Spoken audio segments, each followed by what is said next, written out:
About once a month, I have a good old rant on here about technology and social media usage and the negative impact it can have on your overall levels of self worth and indeed on your relationships. And I suppose I always start by saying that, I love my phone. I kind of think they're an incredible piece of technology.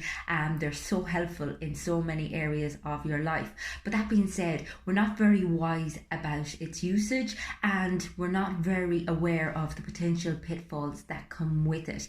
And I suppose the first thing that I will highlight is a lot of social media apps have been designed to work on our dopamine system, and that basically means that there's almost an addictive quality to it. So when we receive a notification, we tend to see a reaction in our dopamine system, which is similar to what we would experience if we took a drug or if we had sex or if we eat food.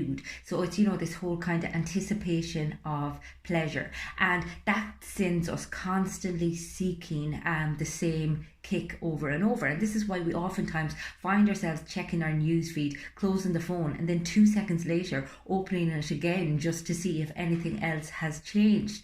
And I suppose it just means that we're no longer able to sit with boredom. And this prevents us experiencing curiosity and prevents us being creative in our day-to-day lives. I mean, literally, we are filling every single gap with very vacuous, mindless content, as opposed to doing things that will actually promote learning and promote our ingenuity. And so another area that I see an issue is the whole negative comparison and people feeling like their own lives are somehow inadequate. And you'll see it all the time. Oftentimes you'll be feeling great, you'll maybe have put the kids to bed and you'll be watching TV and you'll be like, I just feel really content now. And then you'll go onto your social media and you'll see somebody in Bali or wherever, and all of a sudden your life is completely kind of at the bottom end when it comes to overall satisfaction. And the thing is, your life hasn't actually changed in the last few seconds. Your perception has changed because now all of a sudden you're comparing yourself negatively to somebody else. Likewise with our careers, with our bodies, with our overall level of self-worth, with our relationships. We can be perfectly content until we see somebody else doing better than us, and then all of a sudden we can be on a downer. And I suppose it's just being very careful about knowing the difference between what is inspiring and what eggs you on to do better or propels you forward, and what intimidates you and actually makes you reflect on your life in a negative manner. And really knowing the difference and being very scrupulous about what it is that you follow. If it makes you feel anyways inadequate, then it's your responsibility to unfollow that content. Likewise with our relationships, and I mean, I see so many clients where phones have become a major issue for multiple reasons. I mean, first of all, I suppose you have the disconnect. We tend to communicate with each other less. We tend to be less vulnerable with each other. We tend to use phones as a portal for just basically numbing out after stressful days, as opposed to talking it out with our partner. And as a result, we're not as connected and we can end up feeling extremely isolated even in a relationship.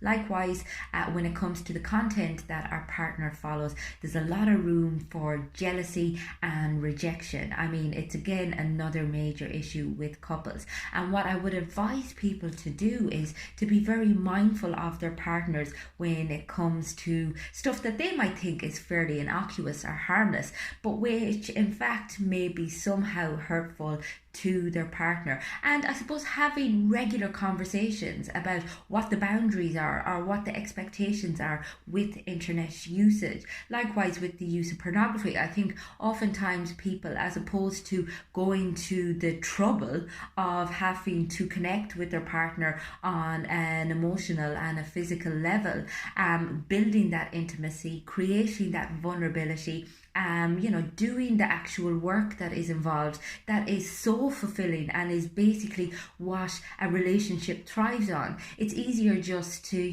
kind of use porn or use whatever it is available on your phone.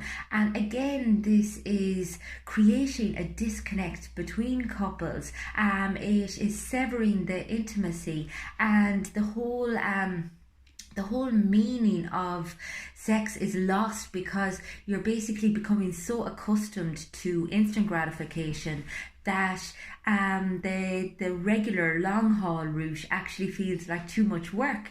And as I said, this is not a good way to be. Again, as I said, it's about appreciating how fantastically fulfilling and intimate those sort of interactions can be. Appreciating your partner for who you are, for who they are, and being very mindful and present about the physical side of your relationship. Also, just to be very wary about your usage around your kids. I mean, you don't realize how much interaction they need, and oftentimes when they're driving you absolutely bananas, it can seem like the easy option to just zone out in your phone a little bit. However, kids see that as a rejection. I mean, think about how you feel when you're talking to your partner about something and you look over and they're busy looking at something on their phone, and there's that little sting of rejection. It's a horrible feeling. It feels like as if whatever is on that screen is so much more important than what you have to say. Well, can you imagine what it feels like for your child when they're trying to explain a story to you, or when they're trying to demonstrate something to you, and you're too busy scrolling through your Instagram?